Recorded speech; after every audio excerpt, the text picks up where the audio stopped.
Alô mundo, Deus abençoe a todos. Chegando aqui no capítulo 16 de 1 Coríntios, e o tema é as coletas para os crentes de Jerusalém. Verso 16, capítulo 1, o versículo 1 diz assim: Ora, quanto às coletas que se faz para os santos, fazei-vos também o mesmo que ordenei às igrejas da Galácia.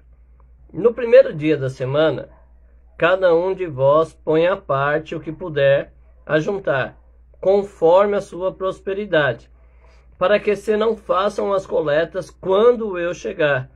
E quando tiver chegado, mandarei os que por carta aprovardes para levar as vossas dádivas a Jerusalém. E se valer a pena que eu também vá, irão comigo. Veja que Paulo já exortou tudo, já fez as considerações, né, já falou dos erros. Agora ele vai começar a tratar das coisas finais.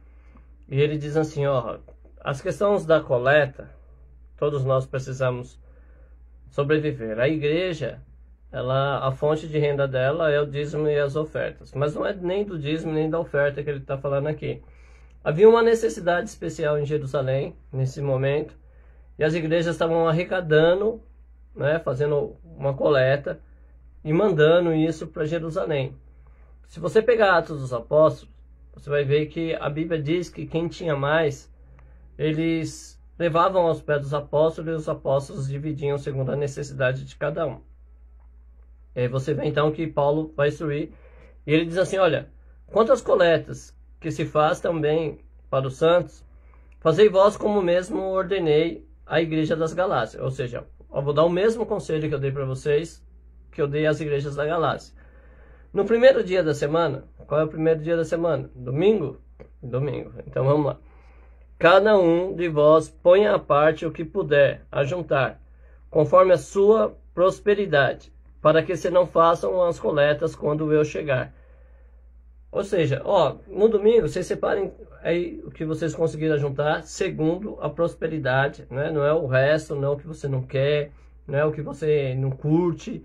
Não, é segundo aquilo que Deus está fazendo na sua vida. Se tem prosperado, então oferte com dignidade, né? A gente percebe às vezes assim que quando é para socorrer, que nem esses momentos que teve as tragédias aqui em São Paulo, no Rio de Janeiro, às vezes as pessoas elas até doam, mas elas doam aquilo que já não serve mais, né? Aquilo que está velho, rasgado. E isso é uma coisa muito triste. Paulo está dizendo assim, ó, é segundo a prosperidade, para que façam isso, para que não façam quando eu chegar. Porque Paulo era literalmente um missionário, né? Então ele ia ter que passar, se chega lá, tem que esperar, aí sempre, espera né? Essas coisas às vezes atrapalham. Hoje a gente quase não tem essa rotina, né, de fazer isso, mas eu acompanhei aqui perto de casa, tem uma congregação de uma outra não uma outra religião, é cristianismo também, mas é um outro tipo de fé. E eles fizeram muito essa questão de enviar suprimentos para as regiões necessitadas, por último mandaram para o Rio. Então é uma organização, eles vêm, os voluntários, e já juntaram lá, né, e aí eles trabalham carregando. Imagine que você contrata um caminhoneiro para levar vamos supor que a gente estivesse ajudando no Rio de Janeiro. A gente arrecadou nas nossas congregações aqui no Jardim Alegria e agora a gente vai mandar para fora. Aí o que acontece? Espera aí que o irmão vai trazer mais um. Espera um pouquinho aí que o irmão vem vindo aí. Espera um pouquinho, né? Tem pessoas que não respeitam o tempo dos outros. Isso é horrível. Então Paulo aconselha que seja feito antes, para que não seja feito quando ele chegar lá. Ele tinha outros assuntos a tratar, né? Paulo sempre que vai nas igrejas ele tem sempre ali que coordenar, né? Ou pôr em ordem de novo o que está fora. E isso leva tempo, né? A explanação da palavra, os aconselhamentos e isso, tudo dentro da palavra leva tempo. Então ele fala que não é para fazer isso quando ele chegar lá. E aí quando tiver chegado, mandarei o que por carta vos aprovar. Ou seja, não é qualquer pessoa, e eu também não vou me intrometer nisso, Paulo diz. O que vocês aprovarem, a gente envia. Porque toda igreja deve ter ali pessoas de confiança para assistência social.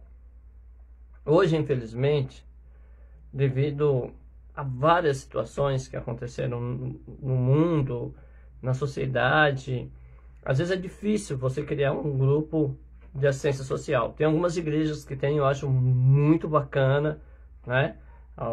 As igrejas que trabalham com essa ação social. E eu gosto, por exemplo, da Congregação Cristã, que tem a Obra da Piedade lá. E já estudei com um jovem com 17, 18 anos na época ele ia completar 18 anos. E a gente conversava muito sobre isso, né? E é uma obra que eu acho bonita. Eu conheço a congregação já há algum tempo, que eu aqui, né, nessa nova realidade eu não vou muito, mas tem umas congregações aqui perto. Mas na época de São Paulo eu ia muito na Comum do Jardim Brasília, né? Gostava muito de assistir os cultos lá. Então a gente acaba conhecendo um pouco do que se faz. E é uma obra bonita. Uma obra assistencial também bacana que tem, que eu sei que as pessoas têm muita... Quem não participa dessa igreja tem muita relutância com ela, e eu não estou falando dos comportamentos gerais dela, tá? Mas a obra de assistência social da Igreja Universal em Cristo, né? Universal do Reino de Deus, ela é maravilhosa, gente, não é? Você vê eles fazendo evangelismo em porta de cadeia, fazendo evangelismo em hospital, eles trabalham com assistência social de distribuição de cestas básicas, de roupa. Estou falando porque eu já vi muito isso, não é? Então é bacana isso. Qual mais que tem que a gente pode louvar assim? Eu não sei se ainda tem, né? Porque faz algum tempo que eu não acompanho. Mas houve uma época que a Renascer tinha o SOS da Solidariedade, inclusive tinha uns ônibus que iam para a rua, cuidar dos moradores de rua. Eu não sei informar se isso permanece ou não, mas era uma obra muito bonita. Enfim, existe bastante obras bonitas para se fazer, né? E a gente tem que louvar isso e criar esse grupo e criar esse hábito. E para isso precisam ser pessoas que sejam idôneas para tal projeto, né? E aí Paulo vai começar a falar, então, já falou sobre a coleta, não tem muito o que explanar aqui, sobre os projetos, né, que ele tem e algumas recomendações e as saudações finais. Então vamos lá. Irei, porém, ter convosco, depois de ter passado pela Macedônia, porque tenho de passar pela Macedônia.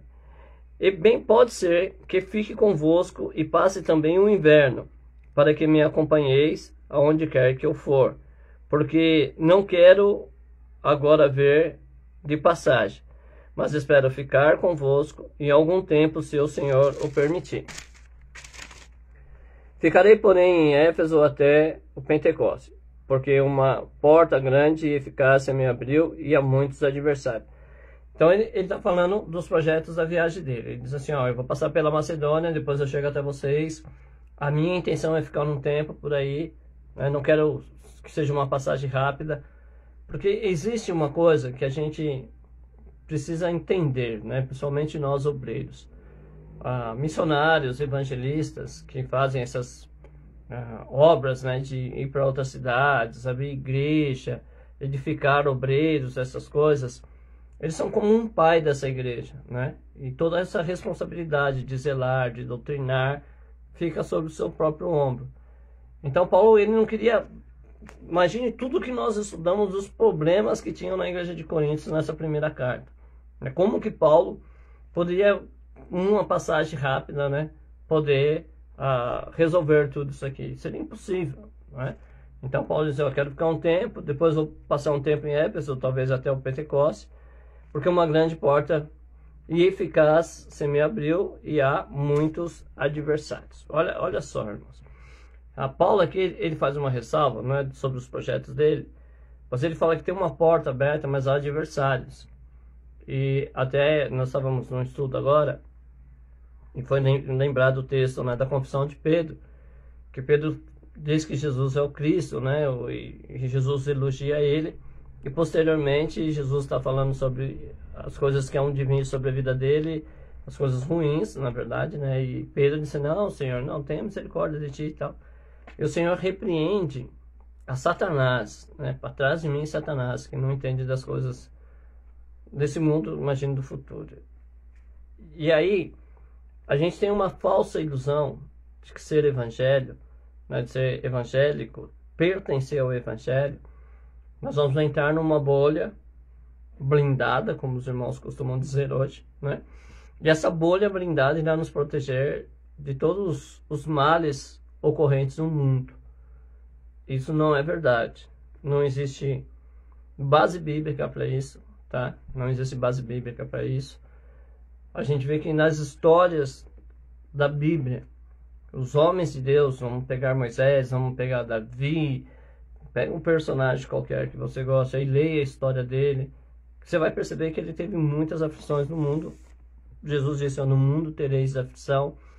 Pedro diz assim, se você estiver passando por entranháveis situações, né, por situações difíceis, por grandes provações, a palavra da minha versão é isso, provações, lembrai-se que isso ocorre com os irmãos no mundo inteiro, né?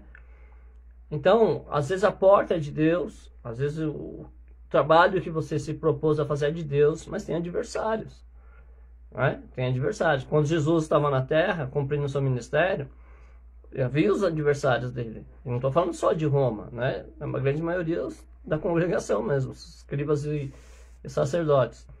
Mas eles estavam lá, e nem sempre eles confrontavam diretamente Jesus. Às vezes queriam dar a Jesus ocupações que não era tempo de ele ocupar ainda, né? Como queriam eleger ele a rei, essas coisas todas. Então, mesmo que Deus esteja no negócio, pode haver sim muitos adversários, e que você tenha que se propor a permanecer firme e constante, como nós vemos no capítulo passado, sempre abundante, porque nenhum trabalhar é vão no Senhor. E ele diz, se for Timóteo, vede que esteja sem temor convosco, porque trabalha na obra do Senhor como eu também. Portanto, ninguém o despreze, mas acompanhai-o em paz, para que venha ter comigo, pois o espero com os irmãos. Acerca do irmão Apolo, roguei-lhe muito que fosse com os irmãos ter convosco, mas na verdade não teve vontade de ir agora. Irá, porém, quando lhe ofereça boa ocasião. Vigiai, estar firme na fé. Bom, então vamos primeiro ver aqui que ele faz recomendação de 2 irmãos. Ele diz, se Timóteo for, trate ele com segurança, respeite ele. Timóteo era jovem, né? A gente precisava entender essa questão de jovem nessa época, mas não dá tempo de fazer isso agora. Então, ninguém despreze ele, acompanhar com paz, porque ele está no meu trabalho, né? Ele é um missionário, como eu sou um missionário, mas tem que ter o respeito, né? Ele endossa isso. Paulo, ele tinha autoridade sobre essa igreja para poder dizer assim, eu estou falando para vocês tratar bem a Timóteo. Às vezes, nós vemos as igrejas... Voltou. Então, às vezes a gente vê a igreja que ela tem os obreiros, mas elas próprias, né, os ministérios não dão condição dos obreiros exercer a posição, mesmo nessa questão de autoridade. Você vê que Paulo, ele ratifica, dizendo assim, se for Timóteo, vede que esteja sem temor, que ele possa fazer livremente todas as coisas, e que não despreze. Portanto, ninguém o despreze, mas acompanhai-o em paz. Então, às vezes a gente vê isso, e às vezes até numa separação, por exemplo, uma igreja começa a crescer, e aí vai abrir outras congregações, e aí o pastor presidente vai colocar um obreiro lá, naquela posição, para ser dirigente da congregação. Só que não dá a ele autoridade, né? Não dá a ele autoridade para que ele possa desenvolver um trabalho na direção daquela congregação. E aí o que acontece? Muitas vezes os membros dessa congregação não resolvem o problema com o dirigente, vai para o presidente. Coisa que só deveria ter sido feito se eles tivessem já procurado a solução na congregação local, não havendo uma solução, aí sim procurar, né? Respeitar as ordens eclesiásticas. Mas muitas vezes o problema é que o pastor não ratifica a autoridade que deu a alguém. E aí gera problema, né? É inevitável. Tudo que não for conforme os conselhos da Bíblia vai gerar problema, mais cedo ou mais tarde, irmãos, não tem jeito. Fala do Apolo, que não quis ir, né? E diz que quando for boa ocasião ele vai. Não explico por que ele não quis ir, só disse que ele não quis ir agora. E aí, o que me gerou uma paixão pela primeira carta de Coríntios foi esse texto aqui.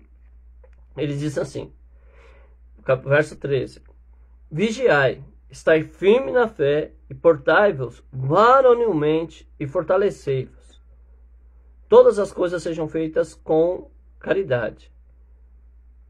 Agora vos rogo, irmãos, sabeis a família de Estamas, as primícias da Caia, que se tem dedicado ao ministério dos santos. Que também vos sujeiteis aos tais, e a todo aquele que auxilia na obra e trabalha. Então veja, ele vai dizer assim, ó, vigia, né? O Timóteo faz assim, comporta assim com ele. Apolo, eu pedi para ele ir, mas ele não quis ir agora. Mas vocês vigiem. Vigiem por quê? Porque olha o tanto de problema que a igreja tinha. E que precisava essa liderança aqui começar a observar e tomar algumas atitudes para corrigir. O próprio Paulo, né, ele dá algumas direções para que a igreja comece a se corrigir diante de Deus. Ele diz, ó, estai firme na fé, porque havia lá a divisão, né? Se tem uma divisão, alguém já perdeu a fé, né? É o que eu falo das igrejas. É impossível que todas as igrejas estejam certas. Nós somos pentecostais, eu sou pentecostal. O irmão é tradicional. Nós dois podemos dar certo? Não. Não podemos dar certo. Eu não estou falando de salvação, porque a salvação vem pela graça e não pelas obras, tá? Mas uma das duas está errando nos seus ensinos. Porque nós ensinamos que os dons são para nós, fazem parte da nossa vida cotidiana. Os tradicionais não acreditam nos dons, diz que os dons cessaram nos apóstolos, não é? Então a gente precisa sentar para voltar nesse concílio, porque é difícil. Então a gente tem que estar firme na fé, cada um esteja firmado na sua própria fé, claro, tendo a consciência de que essa fé é pura e verdadeira pela palavra de Deus. Portai-vos varonilmente.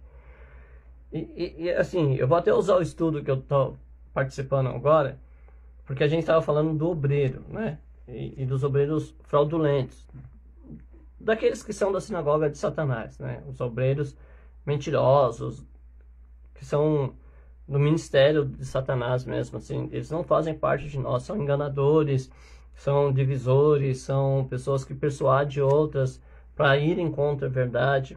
Eles são fraudulentos, esses obreiros. E houve umas perguntas lá sobre como que nós devemos tratar essas pessoas, não é? E se não tratamos, de quem é a culpa? E aqui, portai-vos varonilmente e fortalecei-vos, é justamente isso. Vocês têm problema, vocês têm que resolver isso. Agora, essas cartas eram enviadas aos obreiros, né, aos líderes da igreja e lida para a igreja. Não era uma para cada um dos membros, não tinha xerox naquela época. Então, o líder da igreja lia lá. Só que esse líder a gente tinha que ter postura, ser corajoso, ser varonilmente, né, portai-vos varonilmente e fortalecei-vos, porque tem que ter atitude, né? A igreja do Senhor, ela não é um lugar de democracia. Cada um faz o que quer, né? Democracia não é uma coisa que funciona na igreja. A igreja é um reino. Então ela tem um rei, tem as regras que esse rei deixou para nós, e os súditos do rei, né, eles vão herdar a vida eterna. Aqueles que se submeterem às ordenanças do rei, então vão herdar a vida eterna. E os rebeldes, os desobedientes, a própria Bíblia diz que eles vão ficar de fora. Então, mas na administração da igreja tem que ter coragem, tem que ter peito. Você vai encontrar um monte de coisa. É amigos, é parentes, é família, né? Que às vezes quer fazer o que quer dentro da igreja, como os filhos de Eli, enfim. E que se você não tiver pulso firme, você se perde. E a culpa vai ser sua. Foi o que foi dito lá no estudo. E eu creio assim. Aí ele diz, e todas as coisas sejam feitas com caridades. Porque lembra daquela frase, aí de endurecer sem perder a ternura? Você tem que ser firme, mas você tem que entender que você ainda é um servo de Deus. Então até a correção deve ser feita com amor. Porque o pai que corrige o filho com amor, e o filho reconhece que a atitude do pai é por amor, o filho não guarda a mágoa do pai. Ele sabe que o pai, às vezes o pai está até errado, mas a intenção de corrigir para proteger, né, corrigir para evitar que um erro maior aconteça, de corrigir para que não se perca na vida, isso é reconhecido pelo filho, e o filho não guarda a mágoa, não tem essa coisa, nunca mais vou falar com meu pai, porque ele sabe que a intenção do pai é uma intenção de amor, é uma atitude de amor, às vezes sem muito conhecimento, mas o amor. E se o amor é percebido, até as correções são válidas, né? Quem corrige com amor é uma pessoa que ama, né? Então não tem motivo para mim ficar chateado se minha mãe me dá conselhos, né? Principalmente essa questão de jovens que se acham muito revoltados aí. Se mamãe diz que é para você não andar com alguém, ela deve ter os motivos dela. Se está certo ou errado, não sei, mas você devia pelo menos ouvir, né? Dizem que mãe não costuma errar. Então a gente tem que pensar nisso. Aí o 15, eu acho que dá para acabar hoje, vamos ver. A leitura é bem fácil, então vamos estudar. Agora vos rogo, irmãos, sabeis que a família de Estéfanas e as primícias dos santos têm dedicado ao ministério. Também vos sujeiteis ao tais, aquele que auxilia na obra e trabalha. Veja que Paulo mais uma vez usa daquilo que eu falei, né? Ele ratifica a autoridade da família. Cadê? A família de Estéfanas e as primícias da Caia, que se tem dedicado. Então, ele diz, ó, se submeta. Eu reconheço a autoridade deles sobre vocês. Vocês têm que se submeter a eles. Eles são líder de vocês. Então, você que é pastor, presidente, ou mesmo dirigente, né, de uma congregação, que às vezes tem os grupos de louvores, igreja pentecostal tem muito isso. Então, se você deu autoridade, se você constituiu, vamos supor, a Mané vai ser a líder da mocidade, não é? Então, dê a ele essa autoridade e fale com os seus jovens, ó, Mané é o líder de vocês e quando vocês tiverem alguns problemas, antes de chegar a mim, passe por ele.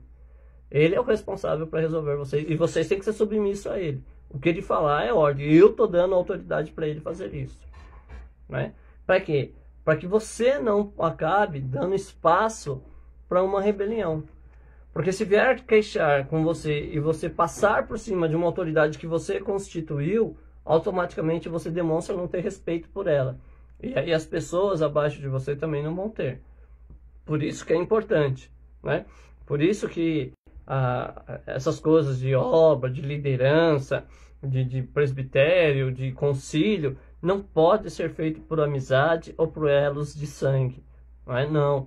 Tem que ser feito com muita coerência, à luz da palavra de Deus. Tem que ser pessoas capacitadas por Deus, amantes da palavra. Amantes, que eu falo, não é só que goste de ler, né? Não, tem que gostar de meditar também, de pensar. Não é autodidata, né? Que lê a Bíblia, mas não ouve ninguém, também não serve para nada para a gente. Né? Tem que ser pessoas que estão dispostas a crescerem na palavra de Deus. Eu gosto de Atos dos Apóstolos, quando vai se separar os diáconos, que dizem, ó, nós não podemos abandonar o ministério da palavra. Seria bacana se todas as igrejas tivessem condição de ter um ministério da palavra, onde a palavra fosse examinada constantemente por um grupo de pessoas, de preferência, de idades diferentes, com formações diferentes, para que pudesse realmente ser uma visão mais ampla do que é o Evangelho, né? Imagine que a gente vai montar um concílio de uma igreja formada com as bases mais radicais do Evangelho, né? Onde os usos e costumes às vezes têm mais primazia do que a própria palavra de Deus. Não ia dar muito certo isso, né? Então a gente precisa ter uma pessoa que pense como esses mais antigos, né? Que gostem dessa preservação dos usos e costumes dentro da igreja, né, que são as roupas, os adornos. A gente tem que ter pessoas que representem esse grupo, mas a gente tem que ter um representante da linha mais jovem, né, que quer, às vezes, não é inventar, né, mas querem usar algum recurso para poder fazer um evangelismo, para fazer um culto. Eu não apoio, né, mas tem igrejas aí que estão alterando a cor da igreja, e eu acho que isso não vale. Mas cada igreja tem a sua posição, né? Então vão examinar aí. Mas é bom ter um representante do jovem, é bom ter um representante daquele que é poder, né? Por quê? Porque é aquele que gosta de orar, de consagrar a vida, de ir para monte, de fazer vigílias, de fazer relógios de oração. É bom ter uma pessoa representante desse grupo. Por quê? Porque ele vai sempre incentivar as pessoas e sempre cobrar que se incentive as pessoas a orar, não é? Mas tem pessoas que não são assim, mas tem pessoas que gostam, por exemplo, de pensar sobre as coisas, né? São os pensadores, os filósofos evangélicos. Não chegam a ser filósofos, mas são pessoas que gostam de analisar várias situações do que está acontecendo na igreja para poder ver, né, se não há um caminho que a gente possa a colocar para a gente atrair mais pessoas para o reino dos céus, desde que não se comprometa, claro, a verdade da palavra, a santidade da palavra, não é? Existem os nossos limites, nós somos limitados nisso, né? A gente não tem uma brecha muito grande, então a gente precisa disso. E aí ele diz assim, ó: foco, porém, com a vida de Estéfanas e de Fortunato, Acaio, porque esses suspiram o que a vossa parte me falava, porque recriaram o meu espírito vosso, reconhecei-os, pois, os tais. As igrejas da Ásia vos saúdam, saúdo-vos afetuosamente o Senhor, Áquila, Prisca, com a igreja que está na sua casa. Todos os irmãos vos saúdam, saudai-vos uns aos outros, com ósculos santos. Saudação da minha própria mão, Paulo, e se alguém não ama o Senhor Jesus Cristo, seja anátema, maranata. A graça e o Senhor Jesus Cristo seja convosco. O meu amor seja com todos vós em Cristo Jesus. Amém. Então vamos lá. Paulo, mais uma vez, né, vai se referir às pessoas da ordenança e ele vai agradecer, né, pelos irmãos. Dizer, ó, eu não estou sozinho, alguns irmãos estão saudando vocês também. Se alguém não ama, ele, né, fala uma coisa: se alguém não ama o Senhor Jesus Cristo, seja anátema. Às vezes a gente olha para as pessoas, mesmo obreiros, às vezes, né, não tem como dizer que essa pessoa ama o Senhor, né? Não é só por citar texto bíblico, porque senão qualquer religião serviria. Tem muita religião que só cita os versículos bíblicos e não demonstra nenhum amor a Deus. Então seja anátema. A graça do Senhor Jesus Cristo seja convosco. O meu amor seja com todos vós em Cristo Jesus, né? Então vamos lá. Existe, às vezes, algumas polêmicas que surgem e a gente fica meio que... Por que brigar por isso, né? Não faz sentido brigar por isso. Que é a questão da saudação final dele, né? A graça do Senhor Jesus Cristo seja com todos. Ah, mas não tem que ser o amor de Deus, a graça do Senhor Jesus Cristo, a comunhão com o Espírito Santo. Na verdade, isso é uma saudação, se tornou uma bênção apostólica aceita pelas igrejas. No Velho Testamento tem uma outra forma de abençoar o povo de Deus, né? Que eram feitos no tempo de Jesus, no tempo antigo. Mas é uma coisa pequena, você percebe que isso não deve gerar polêmica, porque isso não altera nada, né? Não altera... É que nem a questão da saudação dos irmãos, complementando um ao outro. Alguns você tem que dizer assim: a paz do Senhor, e ele vai te responder a paz do Senhor. Alguns, se você responder a paz do Senhor Jesus, aí eles falam: não é a paz do Senhor Jesus, é a paz de Deus. Mas se você der a paz de Deus para alguns, eles vão dizer: não, Shalom Adonai. E, que não muda nada, gente. Deus é o Senhor, né? Não, mas tem que dizer a paz do Senhor Jesus Cristo, para as pessoas saberem que você está falando de Jesus Cristo. A paz do Senhor, para mim, Senhor é só Jesus, né? Se eu der a paz do Senhor para você que me ouve, pode ter certeza que eu estou falando a paz do Senhor Jesus. Então, às vezes a gente vai, sabe, criando situaçãozinha, picuinhas por nada, gente, por coisas que não merecem tais importâncias sobre nós. Amém? Então a gente encerra por aqui, 1 Coríntios. Eu quero agradecer você que teve essa paciência. Quero pedir a vocês que ajude. Amanhã é sexta-feira e eu não vou começar um novo estudo amanhã, não é?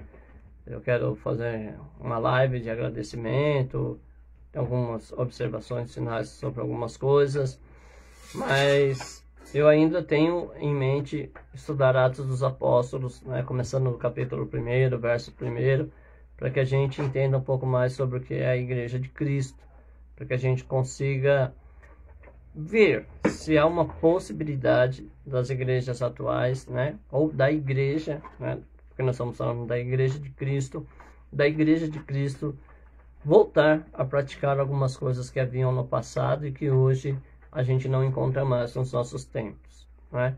Eu quero frisar novamente: nada do que você aprende aqui deve ser usado para que você se rebele contra a autoridade eclesiástica da sua igreja, né? Nada. Não vai dizer assim: ó, o pastor Alexandre falou. Não estou mandando ninguém se rebelar. Se você aprender alguma coisa que não acontece na sua igreja, converse com a sua liderança, não é?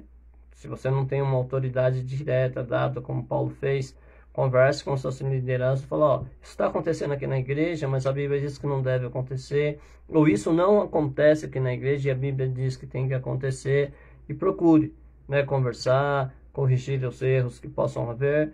Lembra que 1 Coríntios começa dizendo, eu saúdo a igreja de Deus que está em Coríntios, né? Então é a igreja de Deus. Você pode estar numa igreja que tenha erros, mas também seja uma igreja de Deus. Nem todas são, tá? Nem todas as igrejas são de Deus. Mas pode ser que aqui você seja de Deus e só tenha algumas coisas para poder se corrigir, não é? Então, só converse. Mas, no estudo em que eu estava hoje, foi dito isso. Se você está numa congregação em que a liderança percebe algumas coisas que são erradas segundo os ensinamentos bíblicos e não tomam nenhuma atitude, se você percebe que essa liderança não está disposta a corrigir esses erros, você deve então orar, pedir a Deus que prepare um lugar, sair dessa igreja, né? Orar para que Deus prepare um lugar onde seja ensinada a verdade e onde se pratique a verdade, não é? Desliga-se primeiro. Eu não concordo de você estar numa igreja orando para estar em outra. Mas isso é minha opinião, tá? Não tem um mandamento bíblico para isso, não. Eu não concordo de você estar numa igreja orando para Deus preparar outra. E deixa eu explicar o porquê, não é? Embora não seja um mandamento de Deus, e se é eu não sei, mas eu acho que é a questão da fidelidade.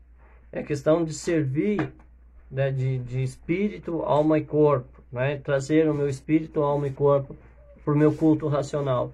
Porque se eu estou numa igreja e eu estou orando para que Deus me leve para uma outra, prepare um outro lugar para mim, eu não estou de espírito, alma e corpo. Porque tem coisa em mim que está chateado, né? Tem coisa em mim que não está concorde. O meu coração não é inteiro ali. Eu posso pregar, cantar, sei fazer essas coisas, mas o meu coração não vai estar inteiro ali. O meu culto não vai ser agradável ao Senhor. A partir do momento que eu estou num lugar e comecei a orar para ir para outro, então o meu coração já não está mais naquele lugar. O meu culto naquele lugar, a minha adoração naquele lugar já não será íntegra. Não será íntegra, né? Não vai, ela vai ser parcial. Apenas uma parte vai louvar, ou apenas uma parte vai adorar ao Senhor naquele lugar, a outra já está fora. Tá? Então, se você tem um desejo de sair da congregação que você está agora, se você tem, não estou falando que você tem que ter, não é? Se você já estudou o seu caso, se você já conversou com seus pastores acerca daquilo que você acha errado e mostrou as bases bíblicas para isso, né? Não é o eu acho e ele tem que se submeter, não. É aquilo que eu falo, você tem que ter bases bíblicas para isso. Então, está na hora de você se desligar e depois orar para Deus preparar. Eu espero que isso não aconteça, de fato, porque eu acho que a gente precisa dessa fidelidade ministerial. É claro que em tempos sem tempos Deus também muda, não é? Não estou dizendo que você nasceu num lugar, você tem que morrer ali. Mas é bom que a gente tenha uma identidade, né? Um solo em que você possa fincar as suas raízes. Amém? Senhor Deus, nós agradecemos ao Senhor pelos estudos que fizemos. Somos gratos ao Senhor porque nos mostrou que como igreja nós também podemos errar muitos. Nós podemos errar acerca da nossa posição, nós podemos errar acerca da nossa conduta, podemos errar acerca, Senhor, de tudo, se nós não prestarmos atenção na Tua palavra, se não formos guiados pelo Teu Espírito Santo.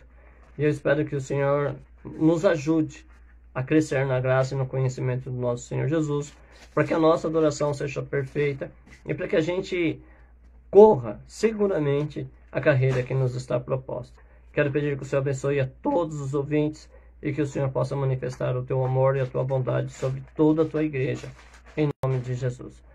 Que Deus abençoe, tenha uma boa noite. Amanhã às 22h30 eu estou por aqui, se Deus quiser, e eu espero que você tenha gostado, em nome de Jesus.